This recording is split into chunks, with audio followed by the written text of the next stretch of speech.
بسم الله الرحمن الرحيم. سلام على عباده الذين اصطفى أما بعد. أعوذ بالله من الشيطان الرجيم. بسم الله الرحمن الرحيم. فأما الزبد فيذهب جفاء وأما ما ينفع الناس فيمكث في الأرض كذلك يضرب الله الأمثال. وقال النبي صلى الله عليه وسلم خير الناس من ينفع الناس أو كما قال عليه الصلاة والسلام. محترم سامعین کرام اور نثار فاؤنڈیشن کے ہمارے احباب اور دوست، بہت دیر سے آپ نثار فاؤنڈیشن کی کارکردگی کو سماعت فرما رہے تھے اور اس کا کچھ ویڈیو بھی آپ نے دیکھا. یہ جو کچھ بھی آپ نے دیکھا یہ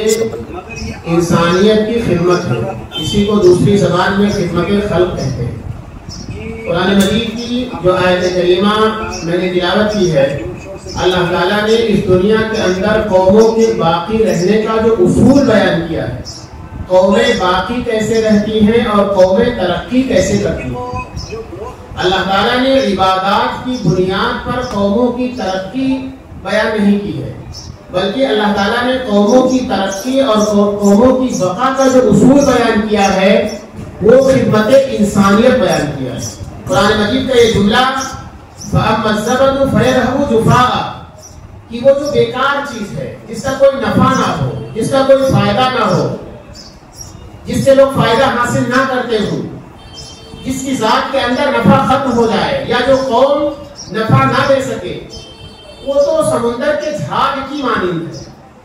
اس میں بقا ہے ہی نہیں، وہ چیز باقی رہتی ہی نہیں. سمندر کا بہاؤ اس کو بہا کر کے لے کر کے چلا جاتا ہے، اس کا وجود ختم ہو جاتا ہے. اور پھر اسی ٹکڑے کے آگے کیا کہا، وَأَمَّا مَا يَنْفَعُ النَّاسَ فَيَمْكُثُ فِي الْأَرْضِ کہ وہ چیز جو انسانیت کے لیے نفع بخش ہو، جس کے ذریعے سے انسان کو فائدہ پہنچتا ہو، جس کے ذریعے سے لوگوں کو فائدہ حاصل ہوتا ہو، تو وہ چیز باقی رہتی ہے. ہیرے اور جواہرات، موتی اور مونگے سمندر کے تیز بہاؤ کے باوجود بھی وہ اپنے اندر ٹھہراؤ رکھتے ہیں. وہ ایک جگہ رکے ہوئے رہتے ہیں اور انسان ان کو اٹھا کر کے اس کو بڑی بڑی قیمتوں میں فروخت کر کے آمدنی حاصل کرتا ہے اور لوگ اس کو استعمال کرتے ہیں. ایک وہ چیز جس کا اپنا وجود نہیں ہے، سمندر کا بہاؤ اس کو بہا کر کے لے کر کے ختم کر دیتا ہے. اور یہ وہ چیز جس کا نفع ہے، سمندر کا تیز بہاؤ اس کو بہا کر کے نہیں لے جا پاتا. اسی طرح سے قومیں وہی باقی رہتی ہیں جو انسانیت کے لیے نفع بخش ہو. یورپی ممالک، مغربی دنیا اپنی ہزار خرابیوں کے باوجود، آپ اگر خرابیوں کو ان کے اندر تلاش کریں گے تو کون سی ایسی خرابی ہے جو ان کے اندر نہ پائی جاتی ہو، اس کے باوجود بھی ان کا ترقی کرنا، ان کا باقی رہنا اور ان کا آگے بڑھنا اور پوری دنیا کے لیے اپنے آپ کو نمونہ بنا کر کے پیش کر دینا. آج دنیا کا کوئی خطہ ایسا نہیں ہے جو ان کی ایجادات سے فائدہ نہ اٹھا رہا ہو. جو ان کی ایجادات سے الگ رہ کر کے اگر کوئی زندگی گزارنا چاہتا ہے تو شاید اس کے لیے بہت مشکل ہوگا، تقریباً ناممکن ہوگا. انہوں نے جو نئی نئی ایجادات پیش کی ہیں، انسانیت کے لیے جو نفع بخش چیزیں انہوں نے تیار کی ہیں، انسانیت کی خدمت کے لیے اور انسانیت کو کام آنے والی جو چیزیں انہوں نے تیار کر دی ہیں جس سے پوری دنیا کے انسان فائدہ اٹھاتے ہیں، یہ انسانیت کی خدمت کے لیے، انسانوں کے کام کے لیے طرح طرح کی چیزوں کا ایجاد کرنا، یہی ان کی ترقی اور بقا کا بہترین ذریعہ ہے. اللہ تعالیٰ کا اصول یہ ہے کہ جب کوئی وہ شخص جو ایمان سے محروم ہو، وہ جب کوئی خیر کا کام کرتا ہے، کوئی بھلائی کا کام کرتا ہے، انسانوں کی خدمت کے لیے جب کوئی کام کرتا ہے تو اللہ تعالیٰ اس کا بدلہ اس کو اس دنیا میں دے دیتے ہیں. بلکہ میں کہیں اتنا پڑھ رہا تھا، غالباً حضرت مجیب بن عدی رضی اللہ عنہ کے بارے میں نبی کریم علیہ السلام نے فرمایا کہ اللہ تعالیٰ نے تمہیں ایمان کی دولت سے نوازا ہی اس لیے ہے کہ تم زمانے جاہلیت میں بہت خیر کا کام کیا کرتے تھے، انسانوں کی خدمت کا کام کیا کرتے تھے. زمانے جاہلیت کے اندر جہاں ایک طرف کچھ وہ لوگ تھے جو اپنی زندہ بچیوں کو درگور کیا کر دیتے تھے، وہی دوسری طرف کچھ وہ لوگ بھی تھے کہ جب ایسے لوگ ان کو مل جاتے تھے جو اپنی بچیوں کو زندہ درگور کرنے کے لیے لے جا رہے ہوتے جنگل کی طرف، تو وہ ان بچیوں کو لے لیتے تھے کہ آپ یہ بچیاں ہم کو دے دیجئے، ہم ان کی پرورش کریں گے. آپ ان کو دے دیجئے، ہم ان کو رکھیں گے. بعض وہ لوگ تھے جنہوں نے تقریباً 100 بچیوں کو رکھ رکھا تھا، 100 بچیوں کو رکھ رکھا تھا۔ اسی طرح کی خدمت کرنے والے لوگ تھے جن کے بارے میں نبی کریم علیہ السلام نے فرمایا کہ اللہ تعالیٰ نے ان کو ایمان کی دولت سے نوازا ہے ان کے خیر اور بھلائی کے کاموں کے صدقے میں۔ تو جب کوئی وہ شخص جو ایمان والا نہ ہو وہ کوئی بھلائی کا کام کرتا ہے تو اس کی بھلائی کا بدلہ اس کو اس دنیا میں دے دیا جاتا ہے۔ آپ ان قوموں کے بارے میں دیکھیے جو انسانیت کی بھلائی کے لیے بہت سے کام کرتی ہے، اپنے فنڈ کا، اپنی کمائی کا، اپنے وقت کا، اپنی صلاحیت کا کچھ حصہ انہوں نے انسانیت کی خدمت کے لیے وقف کر رکھا ہے۔ اور جب وہ انسانیت کی خدمت کے لیے اپنا پیسہ، اپنا وقت، اپنی صلاحیت کو لگاتی ہیں تو یہ خدا کا بنایا ہوا اصول ہے، یہ انسانوں کا بنایا ہوا اصول اور قانون نہیں ہے، یہ خدا کا بنایا ہوا اصول ہے کہ جو شخص میری مخلوق کے لیے، ساری انسانیت تو اللہ کا کنبہ ہے، وہ جس بھی مذہب کو مانتا ہو، مذہب سے الگ ہٹ کر کے سارے انسان اللہ کا کنبہ ہیں۔ الخلق کلہم عیال اللہ، کہ تمام کی تمام مخلوق اللہ کا کنبہ ہے۔ تم میں سب سے بہترین وہ انسان ہے جو اللہ کے کنبے کے ساتھ بھلائی کا معاملہ کرے، ان کی خدمت کا بیڑا اٹھائے۔ تو جو انسان خدمت کا کام کرتا ہے، انسانوں کے کام آتا ہے، انسانوں کی بھلائی کے لیے اپنے آپ کو لگاتا ہے، اللہ تعالیٰ کا وعدہ یہ ہے کہ اگر وہ ایمان سے محروم ہے تو اس کا بدلہ اس کو دنیا میں مل جائے گا، اور اللہ دیتا ہے۔ یہی وجہ ہے کہ ہر زمانے کے اندر چاہے وہ کسی بھی مذہب کے ماننے والے ہوں یا مذہب کو نہ بھی مانتے ہوں، تب بھی وہ انسانیت کی خدمت کو اپنے لیے خیر کا ذریعہ سمجھتے ہیں، انسانوں کی خدمت کو اپنے لیے بھلائی تصور کرتے ہیں اور اس کو اچھا کام سمجھتے ہیں۔ اور اگر ایمان کی دولت سے کسی کو اللہ نے نوازا ہے، ہمیں اور آپ کو اللہ نے اسلام کی دولت سے نوازا ہے، ہمارے لیے تو دوہرا فائدہ ہے۔ ہم کو اس کا بدلہ دنیا میں بھی ملے گا اور مرنے کے بعد بھی دنیا کے مقابلے میں بہت زیادہ بہترین بدلہ اس کا ملے گا۔ اسی لیے کیوں؟ اس لیے کہ اسلام میں انسانیت کی خدمت کرنا عبادت ہے۔ جہاں پر قرآن مجید نے کہتا ہے ان الذین آمنوا وعملوا الصالحات لهم جنات تجری من تحتها الانہار، کہ ان لوگوں کے لیے جو ایمان لائیں اور اچھا کام کریں، اللہ تعالیٰ نے ان کے لیے جنت بنائی ہے، اس میں نہریں ہیں، اس میں باغات ہیں، اس میں چشمے ہیں، اس میں کھانے پینے کی چیزیں ہیں، یہ ہے وہ ہے فلانا، پوری تفصیل بیان۔ عاملوا الصالحات کا جب لفظ قرآن مجید استعمال کرتا ہے تو اس کا مطلب صرف عبادات نہیں ہوتی ہے۔ آپ اس کی تفصیل اٹھا کر کے دیکھیں، بہت سی مرتبہ صحابہ نے سوال کیا، اللہ کے رسول صلی اللہ علیہ وسلم نے کبھی والدین کی خدمت کو کہا کہ تمہاری والدین کی خدمت کرنا سب سے بہترین عمل ہے، کبھی کہا ضرورت مندوں کی ضرورت پوری کرنا سب سے بہترین عمل ہے، کبھی کہا بھوکوں کو کھانا کھلانا سب سے بہترین عمل ہے، کبھی کہا مسافروں کے کام آنا سب سے بہترین عمل ہے۔ ایسے آپ نے مختلف مواقع کے اوپر انسانیت کی خدمت کو اجاگر کرتے ہوئے کہا یہ تمہارے لیے سب سے بہترین کام ہے۔ یہ جو بہترین کام ہے، یہ جو بہترین کام جس کو جناب رسول اللہ صلی اللہ علیہ وسلم نے سمجھایا، یہ کام انسانوں کی اور قوموں کی بقا کا ذریعہ ہے، ملکوں کے بقا کا ذریعہ ہے۔ جو ممالک اور جو قومیں انسانیت کی خدمت سے اپنے آپ کو دور کر لیتی ہیں وہ قومیں دنیا میں باقی نہیں رہتی ہیں۔ جیسے دیگر مخلوقات میں آپ دیکھیں، کوئی انسان جانور پالتا ہے، اگر کوئی بھینس ہے دودھ دینا بند کر دیتی ہے تو اس کو کون باقی رکھتا ہے؟ اگر کوئی آپ بکری پالے ہوئے ہیں، وہ بکری فائدہ پہنچانا بند کر دے تو اس کو کون رکھتا ہے؟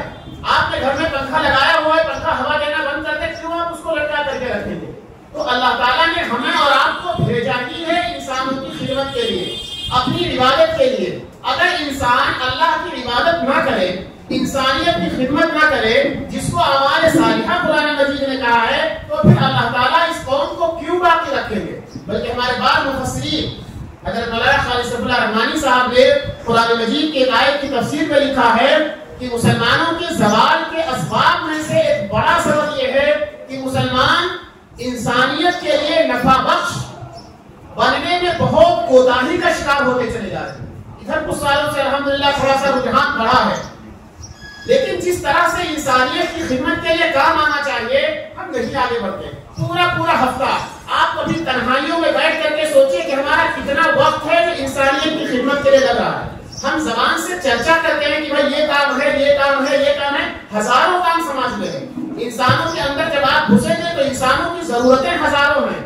ہم میں سے ہر ایک کو پتا ہے، احساس ہے، ہم چاہتے ہیں کہ یہ کام ہو، آپ چاہتے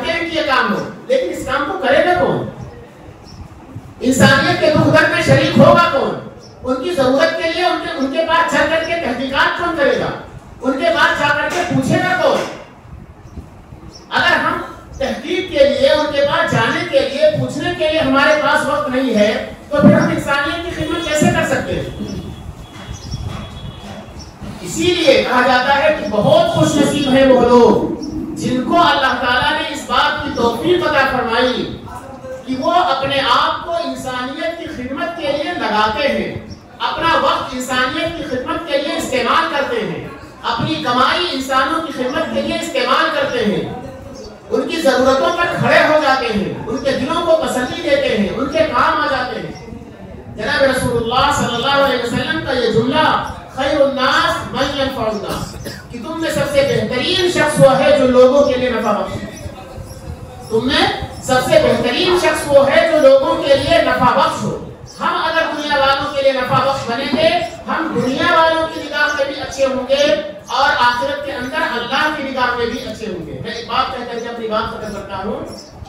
جناب رسول اللہ صلی اللہ علیہ وسلم پر جب وحی نازل ہوئی اور آپ گھبرائے ہوئے گھر تشریف لائے اور گھر پہنچنے کے بعد حضرت خدیجہ رضی اللہ عنہا سے جب آپ نے اس کا اظہار کیا، آپ کو پہنچے اور آپ اوڑھ اوڑھ کر کے لیٹ گئے، بہت گھبرائے ہوئے تھے۔ جب آپ نے حضرت خدیجہ رضی اللہ عنہا سے بات بتائی کہ میرے ساتھ ایسا ایسا ہوا ہے، اس وقت حضرت خدیجہ رضی اللہ عنہا نے جن جملوں کو کہہ کر کے نبی کریم علیہ السلام کو تسلی دی تھی وہ یہ جملہ نہیں تھا کہ اے محمد صلی اللہ علیہ وسلم آپ تو غار حرا میں جا کر کے اللہ کی عبادت کرتے ہیں تنہائیوں میں، اللہ آپ کو کیسے ضائع کر سکتا ہے؟ نہیں، عبادات جو آپ تنہائیوں میں جا کر کے اللہ کو یاد کرتے تھے، آپ حضرت خدیجہ رضی اللہ عنہا نے اس کا تذکرہ نہیں کیا ہے، بلکہ اگر تذکرہ کیا تو کیا کہا؟ آپ ضرورت مندوں کے کام آتے ہیں، آپ بھوکوں کو کھانا کھلاتے ہیں، بیکار لوگوں کو کام میں لگاتے ہیں، بیماروں کی عیادت کرتے ہیں، لوگوں کا بوجھ اٹھاتے ہیں۔ یہ جو انسانیت کی خدمت سے متعلق جو کام تھا جناب رسول اللہ صلی اللہ علیہ وسلم کو، ان کاموں کا تذکرہ کر کے فرمایا کہ ایسا کام کرنے والے کو اللہ کیسے ضائع کر سکتا ہے، اور جو جملہ کہا بہت تاکیدی جملہ کہا کہ اللہ ہرگز آپ کو ضائع نہیں کرے گا، اس لیے کہ آپ انسانوں کے کام آتے ہیں۔ مطلب کیا ہے اس کا؟ ہر زمانے کے اندر اللہ تعالیٰ ان لوگوں کی حفاظت کرتا ہے جو اللہ کے بندوں کی خدمت کرتے ہیں، چاہے وہ اسلام کے ماننے والے ہوں چاہے نہ ماننے والے ہوں، کسی بھی مذہب اور دھرم سے ان کا تعلق ہو، اگر وہ اللہ کے بندوں کی خدمت کرتے ہیں تو اللہ کا وعدہ یہ ہے کہ اللہ ان کو ترقی بھی دے گا اور ان کو باقی بھی رکھے گا۔ اس لیے اگر ہمیں اپنے وجود کو باقی رکھنا ہے، اگر ہمیں اس دنیا میں ترقی کرنا ہے، اگر ہمیں اس دنیا میں عزت پانا ہے تو ہماری ذمہ داری یہ ہے کہ ہم اللہ کے بندوں کی خدمت کو اپنی زندگی کے مقصد کا حصہ بنائیں، ہم اپنے آپ کو اس کے لیے آگے بڑھائیں، اپنی صلاحیتوں کو اس کے لیے استعمال کریں، اس کے لیے ہم لوگوں کے پاس جائیں، ان سے ملاقات کریں، اس کے لیے لوگوں کو سمجھائیں۔ اسار فاؤنڈیشن میں بہت مبارکباد دیتا ہوں اپنے دوستوں کو اور ساتھیوں کو کہ انہوں نے یہ قدم اٹھایا، اور ہمارے وہ تمام احباب اور دوست جو کسی بھی اعتبار سے انسانوں کی خدمت کرتے ہیں، یہ ان کے لیے ذخیرہ آخرت تو ہے ہی، ذخیرہ آخرت ہونے کے ساتھ ساتھ اللہ تعالیٰ اس کی برکت سے دنیا میں بہت سے بگڑے ہوئے کام کو بھی بنا دیتا ہے۔ اس لیے ہمیں اس کو عبادت سمجھ کر کے، خیر کا کام سمجھ کر کے، اچھا کام سمجھ کر کے، اپنی دنیا اور آخرت کی کامیابی کا ذریعہ سمجھ کر کے ہمیں انسانوں کی خدمت میں اپنا حصہ لگانا چاہیے، اور خوش نصیب ہے وہ انسان جس کا وقت لگ جائے، جس کی محنتیں لگ جائیں، جس کی کوششیں لگ جائیں۔ اللہ تعالیٰ ان حضرات کی محنتوں کو قبول فرمائے، ان کی کوششوں کو قبول فرمائے، ان کو آگے بڑھائے، اور جتنے حضرات یہاں موجود ہیں ان کو بڑھ چڑھ کر کے ان کاموں میں حصہ لینا چاہیے، اور اپنے ساتھیوں اور دوستوں کو سمجھا کر ترغیب دے کر کے ان کاموں سے جوڑنا چاہیے۔ انشاءاللہ یہی کام آگے چل کر کے ہمارے علاقے کی ترقی کا بھی ذریعہ ہوگا۔ اللہ تعالیٰ ہم سب کو صحیح سمجھنے کی توفیق عطا فرمائے اور انسانیت کی خدمت کے لیے قبول فرمائے۔